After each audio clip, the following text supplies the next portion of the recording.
You want to move from the US to Thailand, the country with an average cost of living 60% lower than the US, rent 77% cheaper, overall crime rate 5% higher. I saw this YouTube short and it gets a lot wrong. Seems to think that crime is higher. I don't know where he's getting his numbers. I think in general, I would say overall crime is actually lower in Thailand and violent crime is definitely lower. He gets a lot wrong in this video. Crime rate 48% lower, but taxes are similar. More on that in a second. A flight from the US to Thailand costs around $1,400. It takes about 18 hours. Flights can vary in cost. $1,400 is a ballpark accurate. 18 hours is probably optimistic. There's no nonstop flights from the United States to Thailand. You have to connect somewhere and then you're going to have a layover. So typically Tokyo, I think there are some other options. And I suppose if you're flying from the West Coast, it might be a little shorter. But if you fly from New York to Tokyo, that's probably 13 hours. Then you probably have a 3-hour layover and then you have a 6-hour flight. So 14 hours, 18 hours is optimistic. $1,400, you can probably get cheaper than that. And you can pay more than that. Stay in the country. The first 30 days are visa free. 30 days visa free used to be the rule. If you are from a wealthy country like the United States, Europe, Canada, European countries, Canada, it varies by country, but currently, or at least the last I saw and the last I experienced, was 60 days visa free. And then you can get a 30-day extension. But in Bangkok, you go to a place called IT Loxi. You sit around for a few hours and you get your 30-day extension. So you can do up to 90 days visa free. You leave the country for a weekend and come back. I think that at some point they're going to get tired of you doing it, but I did it several times. I know a guy who claimed he did it for 7 years.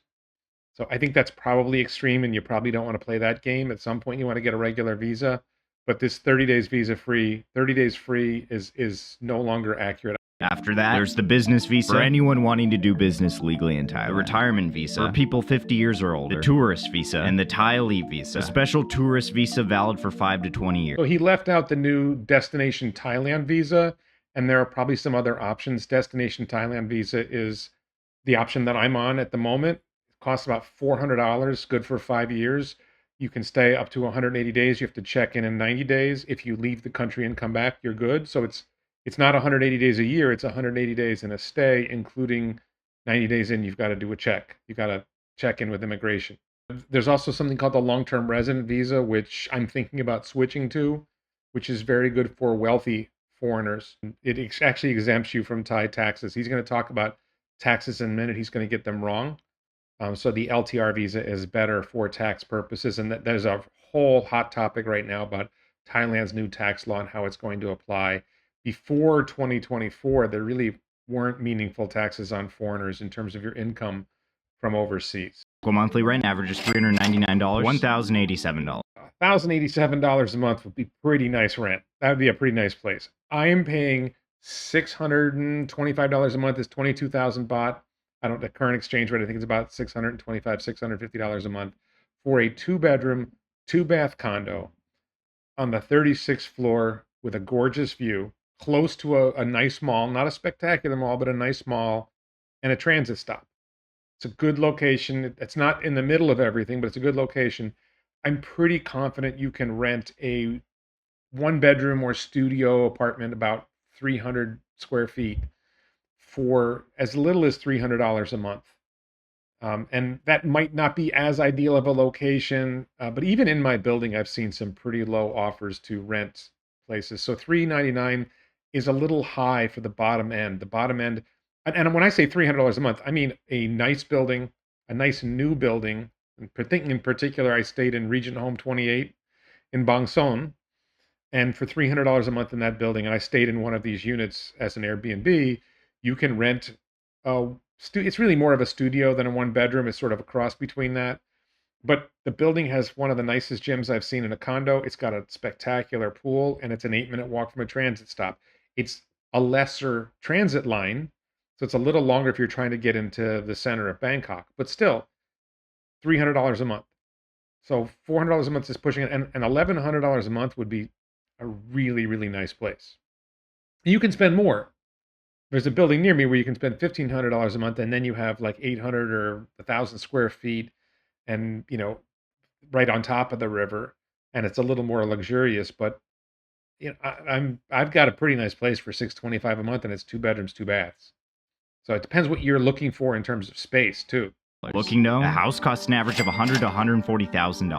Buying a house is very, very complicated. Bangkok would generally be more expensive. Other places are cheaper. I forgot to mention on rent, there's a city called Chumpon. It's on the beach. It's out of the air pollution cloud, which he doesn't talk about air pollution at all in Thailand. Air pollution is a significant issue. But Chumpon is just south of the air pollution cloud that comes once a year for about 3 or 4 months. On the beach, I found a place we could rent for a 3-bedroom house for about $450 a month, includes maid service once a week. 3-minute walk from a beach.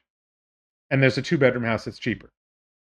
So if you are motivated and you really want to save money, you can get places where you can literally rent a small apartment for like $150 a month with air conditioning, maybe a small fridge, and you can go even cheaper. A friend of mine was paying $80 a month with no air conditioning and no fridge. I mean, you can really go cheap if you want to go cheap. I don't think I could live without air conditioning. And then, a lot of people, they just eat street food. They don't bother. Like street food in Thailand is so cheap that I question why I cook. You can eat for less than $10 a day without cooking for yourself. If you make yourself breakfast, it gets even easier because breakfast, you spend $1 or $2 a day on breakfast, and now you got $8 left for 2 meals. Food is very inexpensive and pretty good.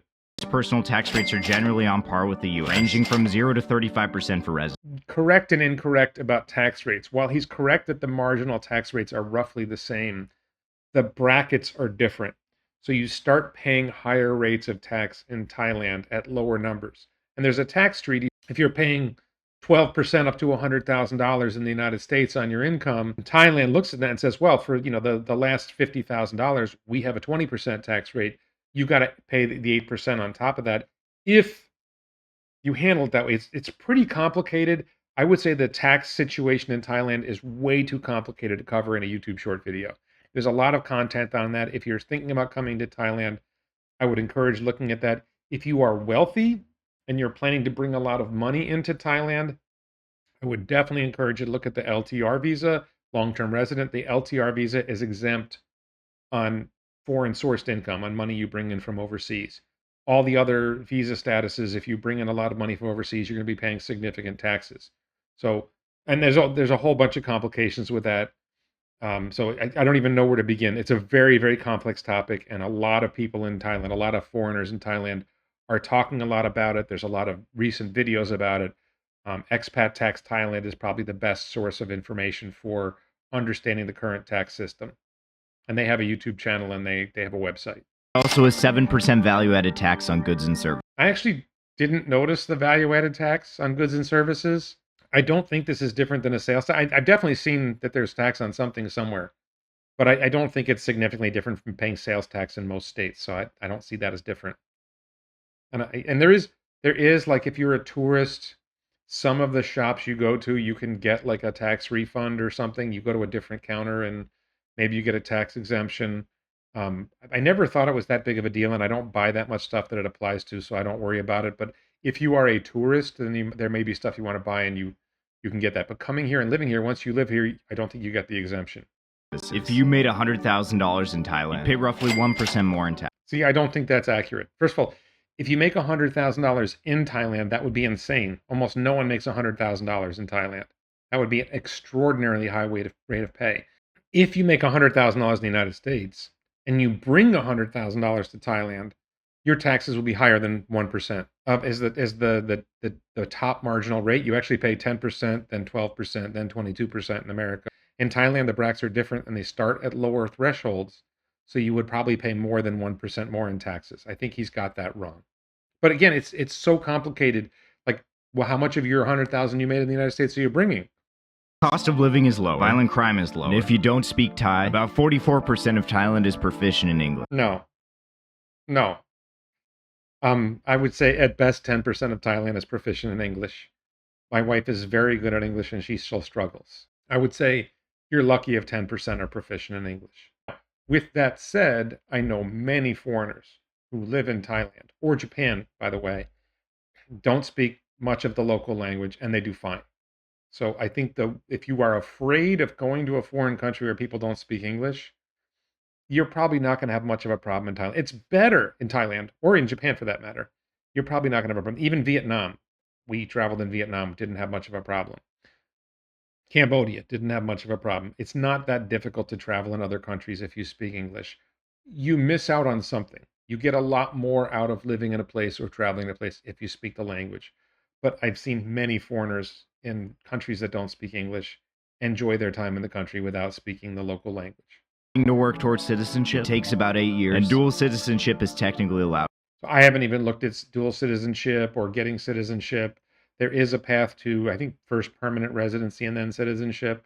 And I would say don't even worry about that until you're, here for a while. Why would you even worry about getting citizenship in Thailand until you want to be here? You'd really want to spend some time here. And I would advise anyone who's thinking about Thailand, come for a month.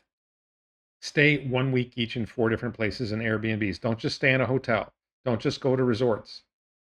Pick a place like Bangkok, stay in 4 different Airbnbs in Bangkok, or stay in Bangkok for 2 weeks in 2 different Airbnbs, and then pick a city that you're interested in and go there. And I would stress that Thailand is a tremendously, I want to say diverse country, but I would basically say it this way. There's 2 Thailands. There's foreigner land and there's real Thailand. And a lot of what foreigners do when they come to Thailand is they go to foreigner land, and the Thai food is roughly similar to what you used to in the United States, a little different. And there's a lot more English spoken in the stores and the restaurants and the English menus. You don't really experience the real Thailand. You'll be going around, and most of the people you see will be foreigners in foreigner land. I'm in Phuket right now, and it's like nasty with foreigners. But where I live in Bangkok, outside the center of Bangkok, but still in the city, I see 5 foreigners a day. So I'm around Thailand people all the time. The food is more authentic Thai in real Thailand. And you don't get bombarded with crowds of foreigners. And when you're in a place where there's many foreigners from many different places, I find it creates a more chaotic life. And life in Thailand, when you're in real Thailand, is actually more calm and peaceful and pleasant than when you're in the foreigner heavy parts of Thailand. I'm going to be making some more videos about Thailand soon. Overall, crime is marginally high. He says that crime is marginally higher in Thailand. It's not true. I spend a lot of time in Thailand. I've been out in the middle of the night. The worst experience I had in the middle of the night was not humans, but a pack of stray dogs, and they ultimately left me alone. But just generally walking down the street, middle of the night, I didn't feel any danger whatsoever. I don't think women need to fear threat of strange men. I don't see the problems. My building does have a lot of security, and I haven't figured out exactly why we need so much security because I haven't seen the problems on the street. I took a Thai class, and the teacher would leave her laptop in the coffee shop. Before class started, I would get there early, and she would have left her laptop sitting there for an hour while she went somewhere else and came back, and she wasn't worried about losing her laptop. That's not typical, I think, in America. Very safe country. Not necessarily for everybody, but I would say if you have the time and you have the money to make the trip, come give it a shot. Spend some time here. Spend some time in foreigner land and spend some time in the real Thailand and experience both places and see what you think. I personally think life in the real Thailand, which is less expensive and slower paced and more pleasant, is a great life.